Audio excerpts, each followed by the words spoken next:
வயிறு பசிக்க தான் செய்து கொண்டு வர சொல்லுதேன். மர்மோள என்னதே கூப்பிட்டியலா? ஆமா மர்மோள, எனக்கும் வயிறு பசிக்கு, என் மோளுக்கும் வயிறு பசிக்கு, கொஞ்சம் சோத்த போட்டு கொண்டாயா. இது இப்ப தானே இட்லி தின்னியா, அதுக்குள்ள கொஞ்சம் கேப் வேண்டாமாதே? கேப் இல்லாம அடிக்கணும், அப்பதான் நல்லது.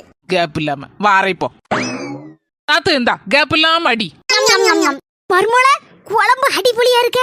ஆமா, என்ன மாதிரியே அப்படியே வச்சிருக்கேன் மர்மோள. ஆமா அண்ணி, எங்க அம்மா கைமணம் அப்படியே உங்களுக்கு இருக்கு. தேங்க்ஸ் தே, தேங்க்ஸ் நாத்து. எம்மா, அண்ணி மட்டும் ஒன்னே மாதிரி வாங்க கைமணத்துல வைக்காவமா, எப்படி யாதுன்னு சீக்கிரட்டா கேளுமா, அப்பதான் சொல்லுவா. மர்மோள என்ன மாதிரியே வச்சிருக்கேல குழம்பு, இதோட சீக்கிரட் சொல்லு மர்மோள. கண்டிப்பா சொல்லிதான் ஆகணுமாத்தே. ஆமா அண்ணி. நாத்து, போன வாரம் உங்க அம்மா குழம்பு வச்சிருந்தாவுல்ல, அதுல பாதி எடுத்து ஃப்ரிட்ஜ்ல வச்சிருந்தேன். இப்போ அதை எடுத்து சூடு பண்ணி கொண்டு ஊத்துனேன். அதான் உங்க அம்மா கைமணம் அப்படியே இருக்கு. இதுதான் கைமணத்தோட சீக்ரெட்.